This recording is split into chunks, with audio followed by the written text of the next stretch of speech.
Hello, everyone. Hi, everybody. Come on in. Good to see you all. Wow. Lots of people. Excellent. Let me see here. I'm going to change my view just so I can see everybody. There we go. Well, it looks like everybody's piled in and we've got 48, 49, maybe slowly trickling in now. But I guess we could start any time we want. Phil, have you done panels with Brick before? Yes, I have with panels with Brick, and then we've also gone to South by Southwest, which was a lot of fun to just talk about education and all of those different things. So I think it's been a really good kind of learning experience, and also I enjoy kind of getting the feedback from how people are thinking about these different kind of intersectional things and how they kind of overlap. But yes, definitely. Would you want to guide us since Sure. you've done these panels before? Well, let's go. Let's see. So I think the first thing would be, hi, everyone. Welcome to our panel. I think we're just going to have like a very casual conversation and just kind of talk about some different things. And I want to kind of get started by, I think the first thing would be for everyone to introduce themselves, our panelists to introduce themselves so you know who's talking, right? So let's start with you, Paula, and then we'll go to you, Dawn. Okay, my name's Paula Spence. I'm here today representing the Animation Guild. That is the labor union that represents artists, technicians, and writers in the animation industry. I've been in the guild for about 20 years, and I've been in the industry a little bit longer because the first studio I worked at was not a union studio yet. They are now. And that's it. I don't want to take up too much time. Go ahead, Dawn. Okay. Hi, everyone. I'm Dawn Snyder. I'm currently the Director of Education for the Art Directors Guild. And we represent basically 4 main buckets of crafts of people who do different skills in the art department for film and television. And one is art directors and production designers. Production designer is the head of the department. Art director is their management person. The next bucket is set designers and model makers. They draft the blueprints that the carpenters use to build the sets. Third is illustrators and storyboard artists, and those kind of explain themselves. And the fourth is scenic, title, and graphic artists. There's a whole bunch of varieties there, but it's basically people who have graphic design as a background. So I have been in the industry working as a production designer, art director, and set designer for about 37 years. And I just kind of retired and took this job. Her work is so great, you guys. Go ahead, please. No, please. Continue. Oh, that's it. That's it. So I'm about 1.5 years into working at the union for our members and for new members. I am Phil. I am a concept artist, right? Working in the Costume Designers Guild. So my guild is the Costume Designers Guild, and it encompasses costume designers, assistant costume designers, and costume illustrators, right? Which is like what I do, right? So the key thing for our union has been it's the creative side of costume, right? So the design team is basically like what the Costume Designers Guild is. So and in my job, I work directly or closely with the costume designer to kind of help them, visualize what their designs are, right? So it's like, okay, we've got this character. Who are they? Why are they wearing this? What are they? Like all of that stuff, right? And so I came to that actually after being a production designer for a long time. Like I think through college, I was pretty much production designing and doing music videos.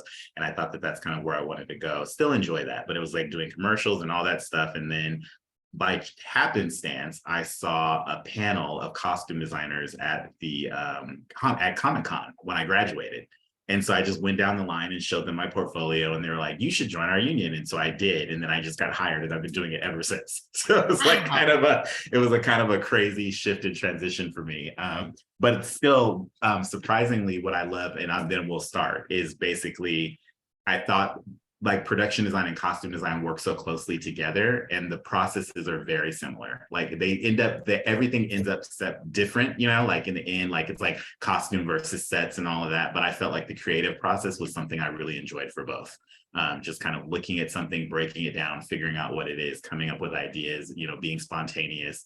Although I do remember production design being quite stressful and I never ate or slept. So I'm happy that I have a little bit more time. It was a great job. It's a great job, but very creative. Well, let's get Phil, go ahead. that reminds me that when Dawn and I met ahead of time to talk about this panel with the folks from Brick, and there is a huge overlap too between all three of our unions. Like you were talking about having you were an illustrator, you were a production designer, and that makes me think of the one of my instructors I had at Cal State Long Beach, who was, at the time she was teaching, she was a graduate student and she was doing costume design. And is it Robin?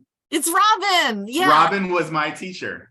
So Robin Richardson, I went to Cal State Long Beach, and Robin Richardson was my teacher, who actually informed me about the Costume Designers Guild, which is why I knew to go to the Costume Designers when I saw them. Yes. Well, Robin, the Academy Awards happened one night when we were in class, so she rolled a TV in so we could watch, because her drawings for, I think, Little Women were on TV that night, and it was fascinating to see that, you know, somebody else, you know, wins the Academy Award, but they're showing artwork from most likely somebody else. But anyway, and I think that's a really important thing to talk about, because the unions really do help kind of promote so many different like caveats of this industry, and promote the workers, you know, like they actually take care of us, and provide stuff like that, where they're showing artwork, like they're showing things, like they're really kind of looking out for us and providing us with a way of, you know, I guess putting our craft on screen and also protecting our like livelihoods,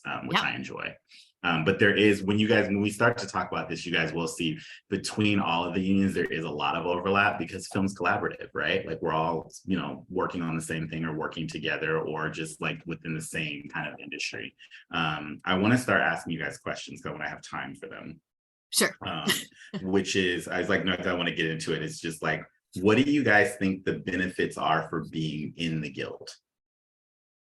And you're going to join us in answering. Yes, completely. No, definitely. I mean, I will say that the number one benefit of being in a union in general, whether it's an art or creative guild like ours or the electrical workers, is that it allows the workers in the industry or at a specific company to come together and link arms and be more powerful against the boss. The boss is offering you the job, and the boss is offering you a paycheck, and having all of the people in a union be able to come together, they can set standards that are, you know, minimum standards that we can try to personally and individually bargain above, but it helps us keep our wages and our benefits as high as possible when we can all join together. And I've got more to say, but you guys please jump in and say more about your thoughts. Don, you want to go first? Sure. Yeah. I teach at a college. I'm not going to say which, but when I tell my students what the hourly rates are, and they kind of all they're all interested in the different buckets that I mentioned earlier. They're amazed that they can really earn a very solid living doing this work. And the union sets those rates. And so, you know, we can be fanciful artists and on all that kind of stuff that really makes us happy every day. We can be that, and we can be compensated very, you know, well for what we love to do. And I'll tell you, I loved doing my job every single day that I was there. So that's one. And now there's another part, because now I work for the union. So I create continuing education for existing members who maybe when they want to learn a different software. We teach a lot of software programs, and also for the new members. I'm getting a lot of our senior members to give specific classes on leadership and how to do our craft. And Phil kind of alluded to that is very complicated because we deal with building sets. But there's lots of little parts in that people can have exciting jobs. But I'm having a lot of our senior members give really great lectures on those more complicated things. So that's another benefit that being a union member gives you, is that you get to interface with all these folks who have a lot of history in this field. I agree. I think for me, the key thing too has been able to, I enjoy the union for the, I guess, the camaraderie. Like I've met so many like creatives at the top of their game working on different things, and it allows me to kind of intermingle and interact and like learn. I think that I've been really excited between all the different mediums you have, between animation, live action, et cetera, right?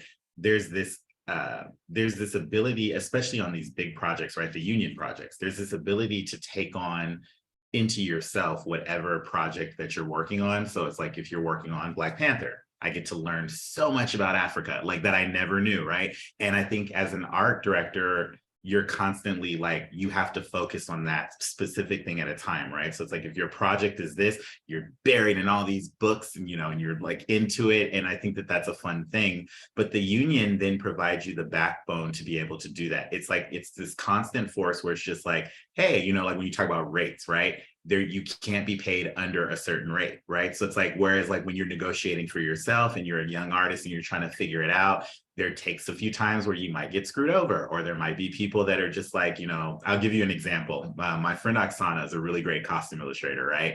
And Oksana has been working for a long time. She actually started the same time I did. And I remember at some point, before we were in the union, we were all trying to do we were doing normal stuff that illustrators do. So like logos and different things, or characters. People are like, I've got a pitch and I'm going to do a character, right? Now the union provides you with a certain base that you can't go underneath, right? And there's all these rules that protect you, right? When you're outside of it, you learn very quickly that you have to kind of set those for yourself, like how many revisions, all that stuff, right?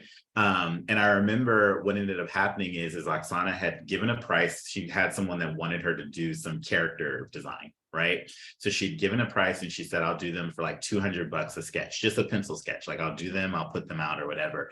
And as she was going along, then the person that hired her was just like, oh, so if it's $200 a sketch, like if you put two of them on the same page, is it the same price? Like she was dealing with things like that where you're just like, oh my God, right? Now these are things that are difficult, but artists are used to this and you learn and you figure it out, but it can be very frustrating. The union literally mitigates by cutting that, by saying like, nope, you can't do that. 8 hours, or 8 hour guarantee. There's all these different things that allow you to basically make a good living. And it's a good living. The wages are great, right? And healthcare, that's another one. A lot of my friends that work in video games or places that don't have unions, VFX, they don't, right? Yet they don't have those things that we have. And I feel very spoiled because I've had them straight out of college, right? So it's like, that's kind of been something where I was like, the more I learned about the union, the more I loved it, because then I was just like, oh my gosh, like people will tell me horror stories of things that happen outside of the union. And I'm like,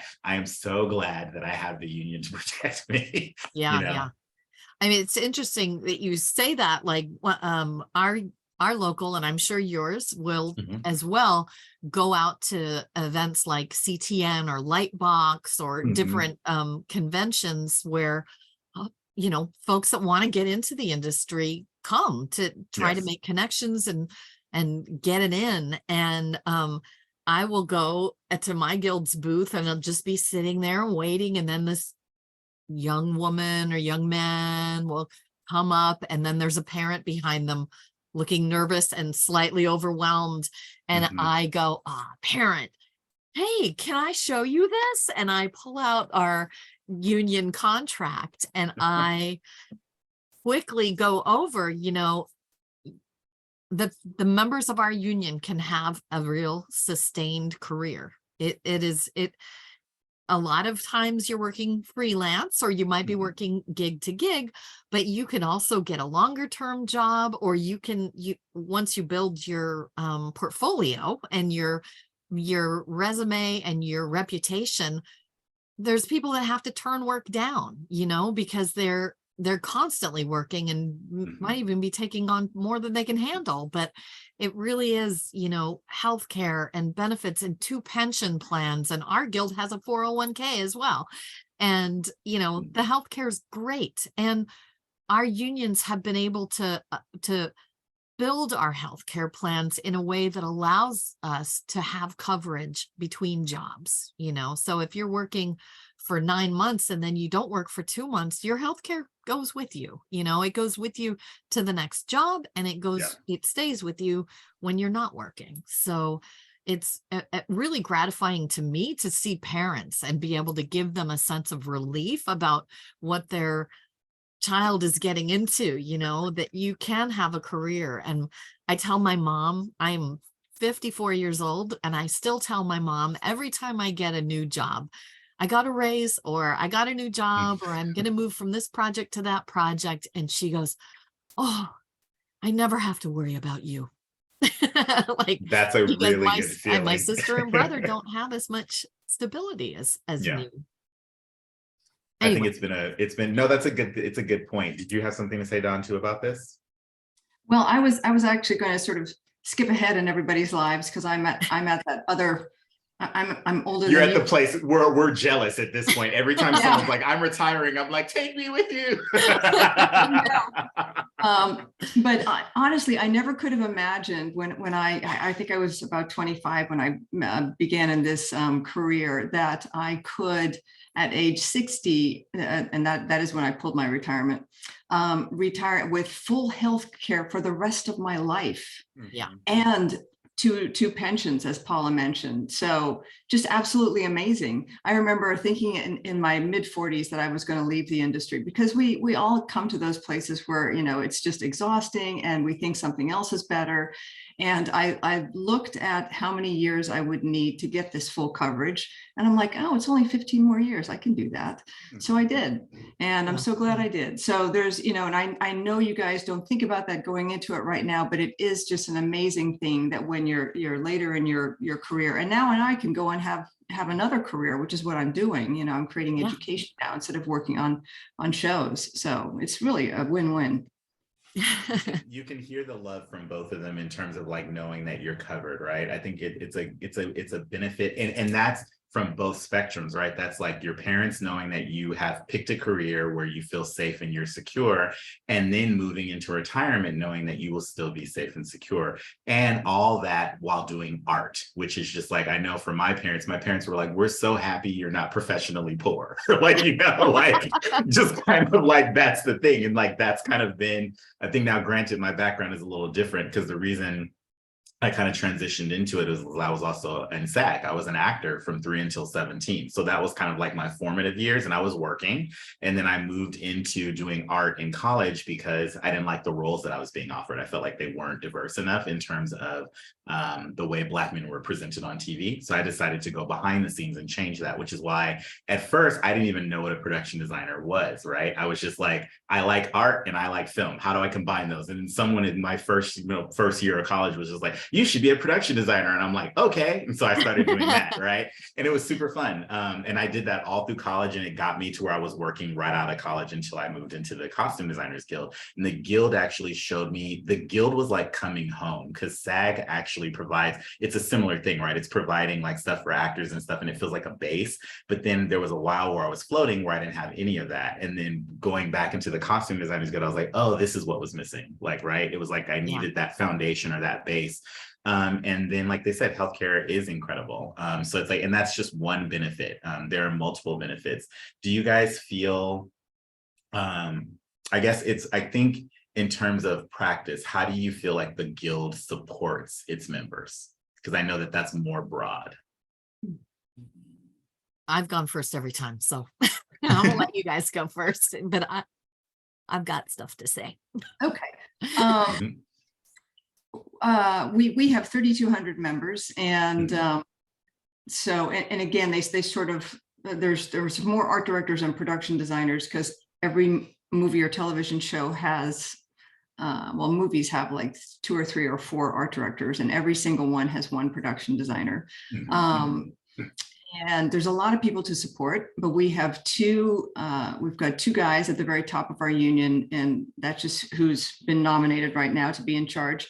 And they do all the contract negotiations talks with and help all our members. Then we've got a team of, I think it's 4 or 5 right now, who are all they do all the networking, and they go out to all the studios and check in on all our members. They are called the field reps, the field representatives, and they're the ones that you would deal with on a day-to-day basis if you have any issues. So, and then, as the director of education, I get a lot of emails sent to me about people who want to see a class in something. So I make sure that we get that. So it's kind of every area that you can think of wanting to be supported, you will be. The other thing that we offer, we've got many different committees. We've got a diversity committee, we've got a women's committee, we've got a young artist committee. That's a great one. Yeah, and they're really doing a fantastic job. And I saw a question about, how do you get into a union?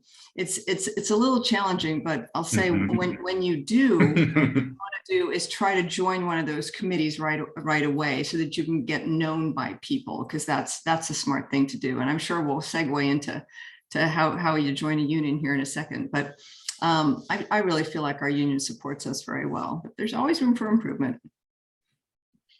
I love that she brought up committees, because that's a big one that the union, that you wouldn't see. You just assume it's like the union is like, sometimes people think of it as like this scary board of people that are just like closed off and they're making rules. It's not that. It's literally trying to provide a way for your membership to feel the impact of that, or like to feel protected and supported. And I think a lot of that requires a lot of volunteering, right? So there's tons of committees. I'm on the diversity committee, I am on the Comic-Con committee, like whatever it is that you can kind of do. And that's something that Don said, which is true, which is right when it started, or right when I got into the guild, I joined committees just so that people knew I was there, right? So I joined those, but I also joined things that like were, I guess, interests that I knew that I could provide the most support to. So obviously I found the Costume Designers Guild at Comic-Con. So the first one I joined was Comic-Con, and I started to put on the panel that found me, right? So it's like that type of deal.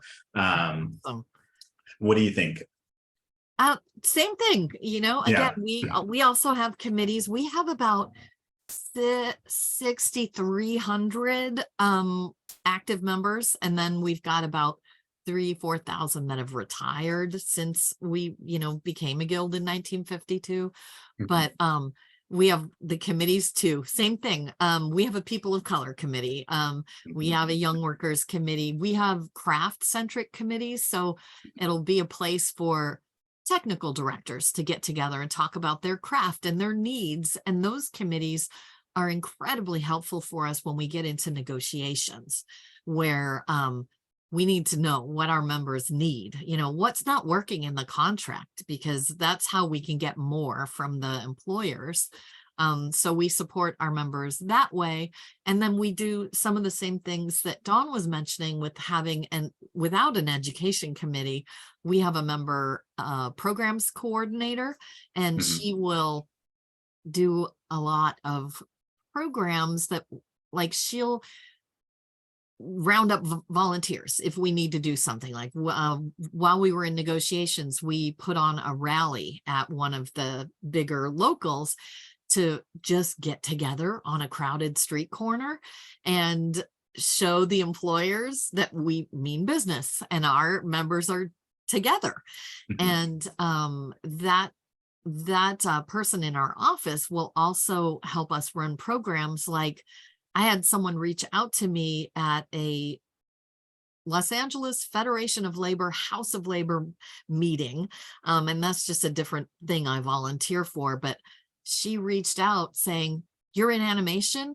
I want to talk to you. I'm the president of the union in the Inglewood School District, and we want to have an animation program for our students." And it was literally one person from that district reaching out to us. And I'm like, okay, we got to bring more people in here. And we've got a program that we're developing for them, because we're trying to expose students who are, from kindergarten through 12th grade to the idea that we're working in these industries where there are jobs. for all kinds of people, whether you're creative or you're a writer, you're an artist, you want to get into the guild and run the boom mic. There's people that are in a union making a good living by holding the microphone out above the actors who are working. There's people putting makeup on the actors. There's directors, there are so many jobs available, and we just really want to do whatever outreach we can to expose children to the idea that these are jobs that they can do, and there's different pathways as well into the industry. Like Phil, you said you got right in, and I didn't get into my union until I was almost 30. Well, I was older. I got into my first animation job when I was 30. I just took my time in high school and college doing things I wanted to do and taking lots of classes at college, and then kind of finally getting my act together and getting a real job. I used to work at Disneyland doing concept art for live Oh, that's entertainment. fun. And, that was a job I got through a college professor recommendation as well. So I'd say follow up on leads, folks. Yes. Like, if anybody recommends you for something, if you're not sure about it, figure it out. Try it. The union can be tricky. I don't want to truncate it and make it seem like it's easy too, because that's what Don said in terms of True. like that it can be tricky to get in. And I think that what you're seeing with Paula is perseverance, right? Like if you want to do this, you have to constantly keep going for it and keep doing it. I know that I feel like I got in right at the a really good time. There was like a little open window, because what ended up happening is that costume illustration has drastically changed from when I first did it. Even like it was like within that first 5 years, because illustration was still being done up until that point was really still on paper. So people were doing paper and watercolor. And then when I came in, it was me and another illustrator named Christian. We were the first illustrators to use the computer. So it was like I was drawing on paper, scanning my drawing into the computer, and then, painting it in Photoshop. And that process was like, strange at first, because I was so used to creating work on paper. And then I started to go from there to drawing directly in the computer, like where I wasn't drawing on paper at all. And then, eventually then it's like, oh, let me start using photographs. And then now I'm using 3D. So it's like this whole transition. But it's something that I don't think I would have had the support to even learn those things without the union, because there was a steady base for me to be able to learn. And it kept dropping me in the tank with these artists. Like I think my first job, I was dropped in with Ricardo Delgado and Matt Codd. And I was like looking at their work. They're both really great concept artists, right? And I'm sitting here doing my little drawings on paper, and I'm just like, how are they doing this? Like I was really, but it was cool to be there and be mentored by them, right?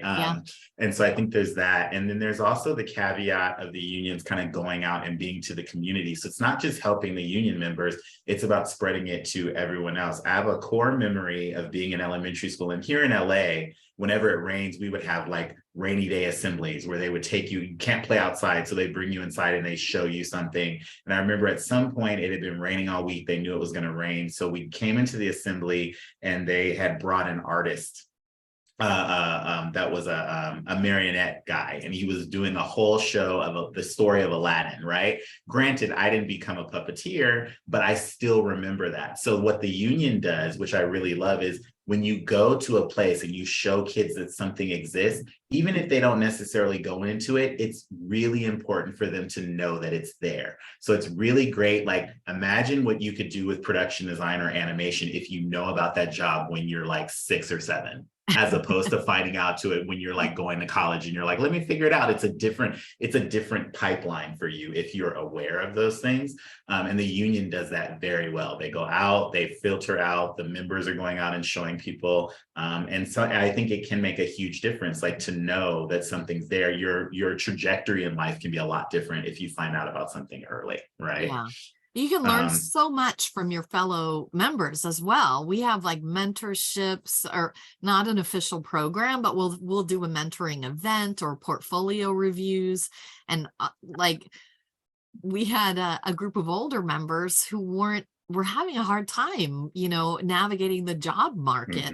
And like we're trying to get jobs, but there's people coming up behind them that are cheaper, because they're new to the industry. And our experienced workers were having a hard time, and our young workers committee actually met with them and said, let's try to use Discord and build your online portfolio. And we try as much as possible to get mentoring between the different crafts and the different groups going at our union, and also offer those things as a lunch and learn opportunity where we'll have someone come in and talk to us about what's the for first time home buyers or something, or making a budget, or it could be something within our union, like a craft centric thing, building your portfolio. And we also offer classes. And I think the three of our locals do join together, and we have actual craft classes like watercolor painting for animation, or character design, or life drawing. And Life drawing. yeah, we offer those through our union as well. There's also been a really good pickup in educational. I know the CDG has done them, and I've seen them throughout all the unions, like where there's just a specific thing to learn something new, right? Like, so as I just talked about, technology keeps increasing, right? So it's like you have all these programs, right? So it's like, okay, well, am I going to approach this in Blender? Am I going to approach it in ZBrush? Like, or I'm going, like, it's those things, right? It's like, how am I going to approach this? Or how can I get those tools? And one of the things that we did too, I remember, is some of the younger illustrators were actually having to teach the older illustrators some of the new techniques so that they could continue to kind of compete and keep working, right? Because that's kind of a thing, right? It's like saying, like, okay, here's this thing, but let's sit down and actually figure it out together so that we can all kind of transition into it. And I think that that's a caveat that I've seen throughout all the unions, is kind of like this mentorship and kind of growing. I Hey, wanted Phil, to. can I jump in for a Yes, sec? please. I saw it I was scrolling through the chat a little bit, and I know I made a comment about, like, my first job. I didn't even know about getting into the animation industry until I was almost 30. But I think there's one point I want to make, that the way you actually get into the union can be different for each union. Like in my local, if you get a job at a studio that is a signatory for our union, you're in. We want you. You're into our union. We're going to get in touch with you and say, we need to go through this initiation. You're going to be a member. But it's different for other locals. Like sometimes you could be working on a job and you're not union, but other people on your job are, or that project itself is not union. And so sometimes the initiation process is different, and you've got to bank a certain number of hours on a union production before you can get into the union. Is that how your locals work? Okay. Similar. No. How about you, Dawn? Yeah, ours is different. But there is an entry-level position called a PA, a production assistant, or an art department assistant. And I actually wanted to talk a minute about other creative unions, because there's also Local 44. The art department works very closely with lots of members in Local 44. They've got the carpenters in there, and they've got the set decorators, and set decorators are like interior designers. So they come in and they bring all the furniture, and they bring the rugs and the lampshades, and as a production, the props as well. That's a different department. But they're in 44. They are. Yes. Yeah. It's all very specialized, you can see, and it allows you to get really good at your job and to really know everything you need to know about that particular lane only. But as the production designer, which is what I did for the last 22 years of my career, I was the head of the department. So I worked very closely with my construction coordinator, who was building the sets, my art director, who was managing everything, and then my set decorator, who brings in all the furniture. And the set decorating position, which also has an entry-level spot called the set deck PA, they have a lot less computer skills that you need to know there. So that is for somebody who's more tactile oriented, who likes working with fabrics and things like that, and pieces of furniture, artwork. But again, how to get in for both Local 44 and Local 800, which is the Art Directors Guild, is to get that sort of entry-level job. It's a non-union job, and it allows you to kind of get a feel of the whole industry and how the art department works. And we recommend that you do that for a couple of years, because it is such a complex, interesting, different environment. And from there, they always move people up. So just like with anything, you have to prove yourself that you're, you've got the stick to itness, that you're definitely interested in staying in the industry and you want to do it. That's number one. You can pick up the skills along the way. You can learn the different computer programs and whatnot along the way, and they just become super valuable to your boss. And that person will then transition you up and help you get into the union. So that's how it works for us. Yeah. And by the way, folks, our Yeah. 3 unions we're all locals of a bigger union, a parent union There you called go. the IATSE. Oh my gosh, it's the International Alliance of oh my God, why am I forgetting it? Theatrical and stage employees. Yeah. I was Sorry. gonna try and say it, but I'm so used to just saying IATSE, I forget. Yeah. Yes, and it's even, their name is even longer because I have Yeah. to throw people in and say it, and it's really crazy. But it's a bigger union. It's and they started, their local number 1 is Broadway. It was the Broadway theaters that organized and unionized. It's over 125 years now. I think it's about 127 or 8. How old they are. And there are about 180, I think, or 70 something locals in that union. And they call themselves the union behind entertainment. But there are 14 Hollywood locals in the IATSE, and we're in 3 of them. That's a really good point to bring out. It's like, Yeah. there's caveats, right? There's like levels to it. And I think that it's one of those things that like, as you get, it's not as complex as it sounds. It's like, once you get into it, then you start to learn it each day, but it is, there's levels. And I think I like that you guys are bringing, like, you brought the levels of like, there's like the parent IATSE, right? And then there's that. And then I like that Dawn talked about the different places within that within specifically within art direction, right? Because you see production design, but then there's all these other jobs, and they are very specialized. Like, I did site deck for a while and it was super fun, but it's like so specialized. It's like, what does this look like? And then your production designer has a vision for like what the entire thing is, and there's color palette, and then you're picking wallpaper and carpet and all these things. Then you're going to a prop house and you're pulling all these things and dealing with that. And then there's the truck, like, and then the truck has, it's like there's transpo, there's so many things that go into that one thing. And I think for costume, for speaking for the CDG, it's similar. It's like you have, a thought process in terms of your costume designer. And then we work closely with Local 705, which is like, then that's like all of the people that work within costumes. So that's costumers and, seamstresses and ager dyers, costume supervisors. Those are all within that union, right? And I think that there's a lot of jobs in costume that people just don't realize are even there. Like, in terms of just like, you have the costume designer, but then there's like the tailors and the seamstresses, ager dyers. They're the people that make clothes that are new, like older, or age them, or, battle damage, or, their specialty costume. Those are the people that make the superhero suits and all of that stuff. And then there's textile artists. They're the ones that, do screen prints on the superhero suits and things like that. And then there's like another caveat to that, which is a specialty house that just does like all the molded pieces for helmets and sci-fi and all of that stuff. So it can be a lot, but it is something that the union kind of like has a caveat through all of those. I wanted to pivot a little bit to talk about, I guess, the initiatives that are available for students with the emerging talent, or like want to get into this, right? I think that there is, I guess, like we're talking about, like I have in my notes, House of Labor, the House of Labor in Inglewood. Yeah. That was something I brought up, and I think I brought that up earlier. Yes. Is, that was just a serendipitous that we were at a meeting together doing labor union stuff, talking about, probably it was a bakers union that was on strike, in Norwalk, and how the rest of us in the labor community in LA could support them by showing up on their picket line and making their picket line bigger and showing their bosses we mean business.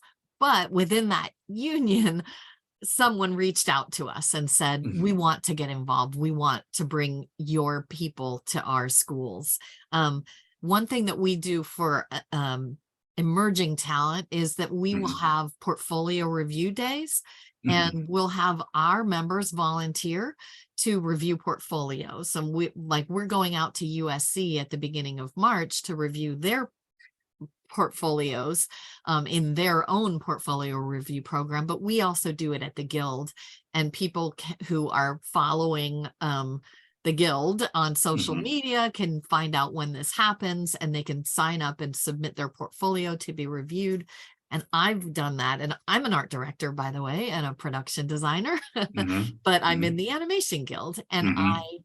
have been a reviewer, and I'm registering all of this stuff. And if I see someone's work and go, okay, then the point is for me to make sure that they understand what it's going to take to get Mhm. into the industry, how good their portfolio needs to be, if they need to work on something specific, and if they want to focus on a specific area. Like Mhm. you'd think I'm just going to show everything because I'll do whatever it takes, but you really need to show some focus on, Mhm. so I know what you want to do and what you're best at, because I don't want Paula, to would that be like choosing between like, okay, like I'm more strong at character design versus backgrounds or yeah, or environments like that, or storyboarding. Like storyboarding? I'm into story and I want to draw the action, or is it action or comedy that I'm interested in?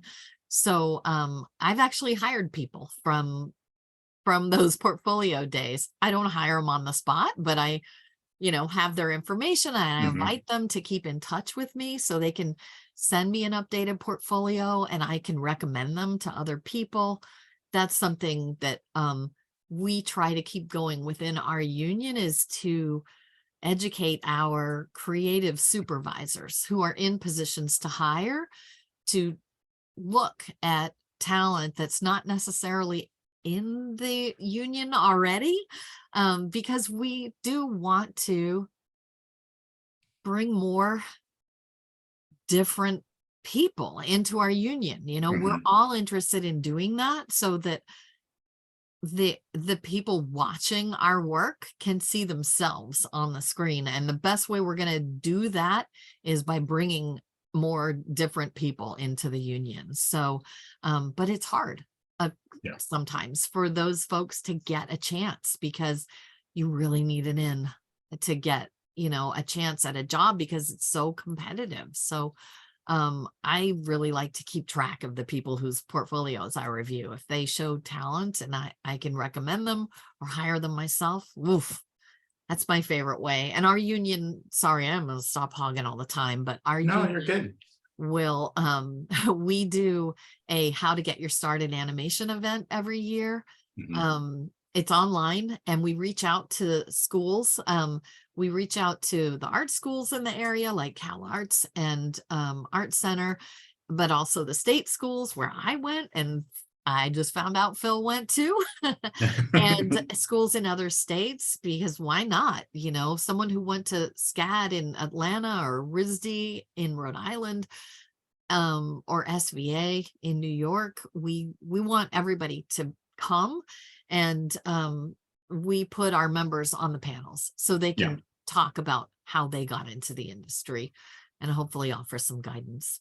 So Which those sorry. stories are super fun because everybody gets into it differently. So it's always hard because people are like, how do I track this? And sometimes I'm like, I don't know. Because if you ask right now, even me, Don and Paula, we all got into it differently. Like Yep. it's a different, like everyone's path is different, but then like kind of it funnels itself into specificity, right? So the union helps you find specificity where you're like, okay, now I know what I want to do. And like even in that, like to a degree, I remember production designing, but I really liked set decorating. Like I actually liked that more than I liked being in charge. Like I was just like, just tell me what it looks like and then I can figure it out, right? Like it was a more of that type of deal, but the weight of production design was harder. So like you find levels to things, right?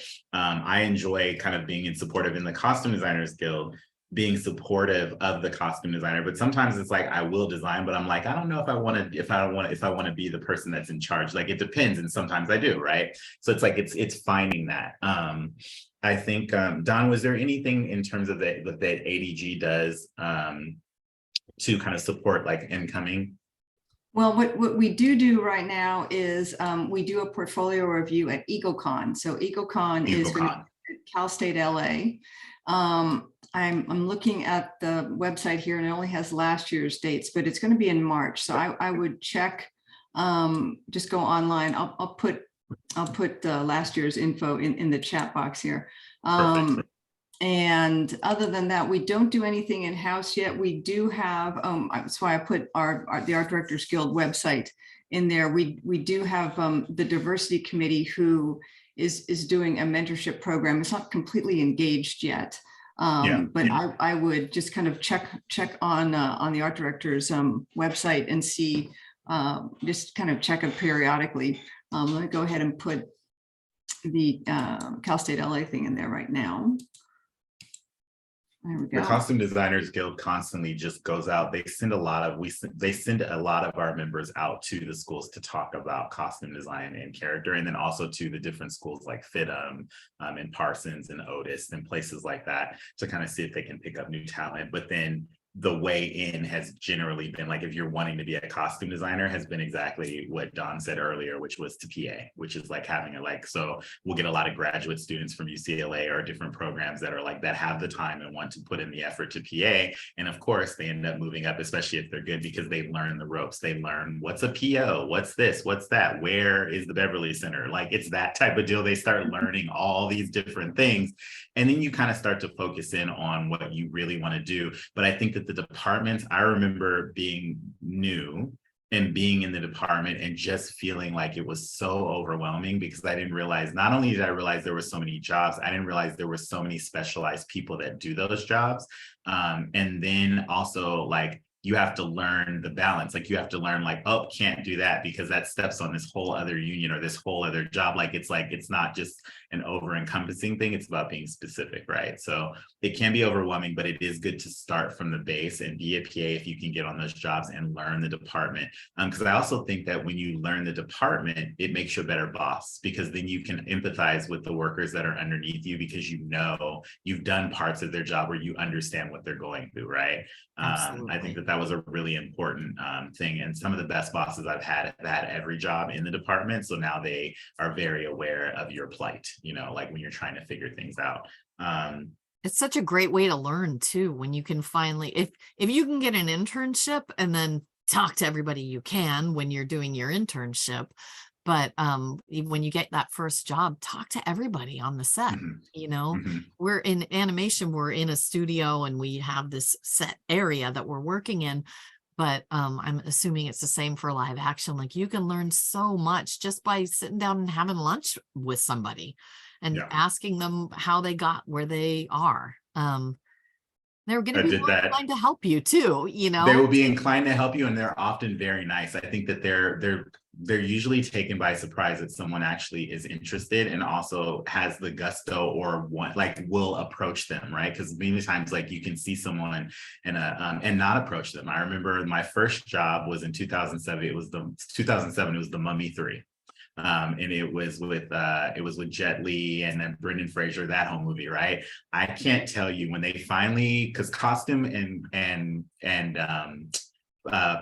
production design oftentimes are in separate places. Like costume will usually set up at the costume house, and production design is usually on set or like on the lot or somewhere else. In this instance, we were all together, which is how I met Ricardo and Matt, right? But I remember being super young and I had still been working, and I followed around, there's a production designer, it was Nigel Phelps. I followed Nigel around every day and he took me everywhere. And it was super fun because he just would show me things and he would show me how to work. But it was because I was, you know, I guess enough to where I was like, I know I like doing this, and so I want to see how it's actually done on a higher level. And he was completely a mentor to me. It was really great just learning how it is.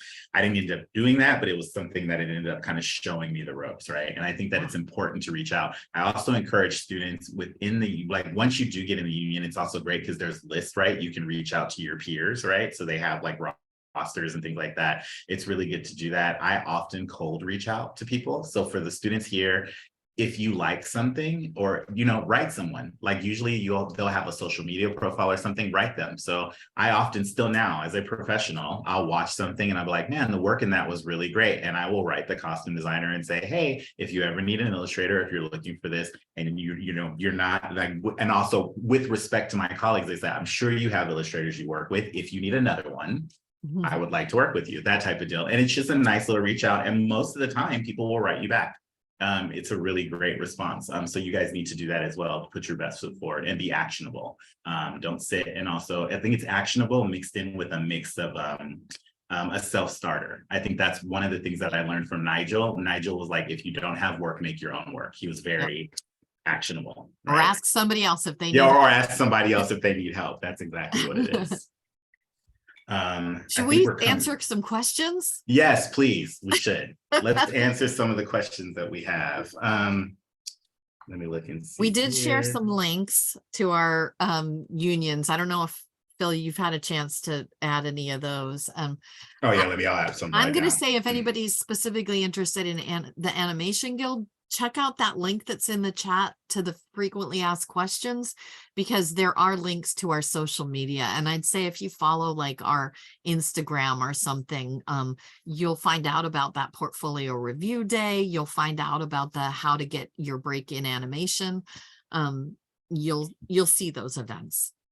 And then we actually just created the Animation Guild Foundation. And so in the coming years, we wanted to create this foundation so that we can do things outside of our union. And that means more stuff that's not necessarily related to negotiating our contracts, but maybe we'll create an award show for our members like the Art Directors Guild has and the Costume Designers Guild. We don't have our own awards. Oh, you guys gotta have one. There's so much good work. There's so much good work there. It has to be celebrated. So we want to do that, and then we also want to do more outreach, and we are going to have honorary memberships. So that's another way to stay connected, but it's not ready yet. We're just getting off the ground with that. And I just want to address a question here in the chat regarding even if you have very little experience, is it still important to put your best foot forward? I would say absolutely, because kind of everything you do, every way that you approach people in the film industry is something that people remember. I've taught both at a college on the East Coast, and I'm teaching currently at a college on the West Coast. And one of the things I teach people is making connections is the most important thing. It is really the cornerstone about your career. And as Phil said, we keep doing it throughout our lives. There's always people that I admire too. Get on IMDb, see who you like, who's designing whatever. One of my most successful students who graduated from that East Coast college, she started contacting people before she graduated. Mm-hmm. And I gave a class in sort of how to write a professional email. You want to keep it short. You want to keep it down, to 2 or 3 very small paragraphs. Mm-hmm. Say something nice about the person you're contacting, the reason that you wanted to contact them. And, even if you're not 100% sure which one of these unions or fields you want to go into, just to say you want to do something creative, maybe upload one piece of your best work. That's it. Yes. Because everybody's super busy, but they will take notice if you've written something nice, if it's short and concise, and if there's something pretty to look at. So there's nothing wrong with reaching out to people. And that's how you often get that first job. Somebody will go, wow, that person really put their best foot forward.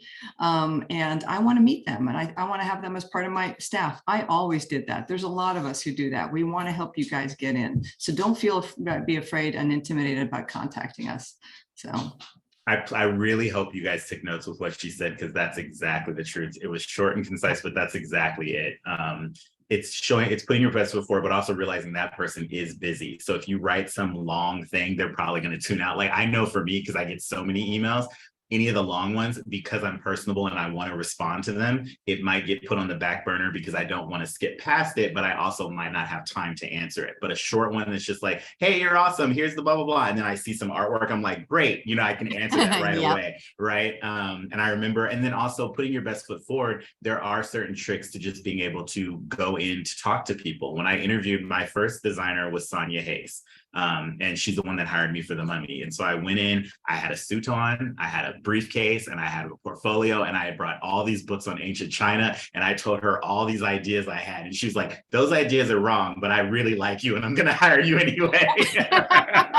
And it was because she said, I like that you were prepared, right? So it's like, remember to show up prepared and to be personable, and to also tell people what you like. I think that that's an important thing.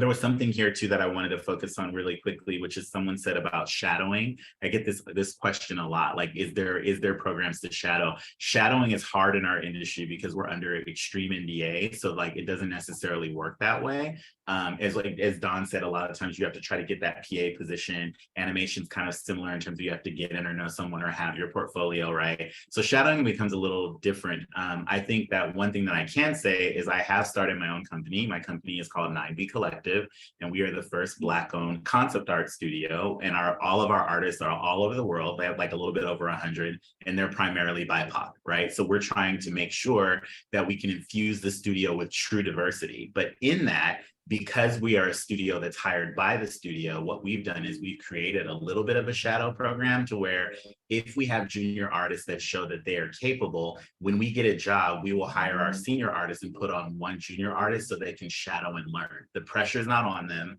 to be the person that delivers everything, but they can see it. So we are trying to start to encourage the unions to do something similar, but it is hard because of the laws, right? So you guys have to just recognize there's a lot of different things. You can't have people on that aren't in the union on a project because of the secrets and all this stuff if you're working on a big project, but we do try to provide some backup for that. Do you guys have any thought processes on the kind of shadowing thing?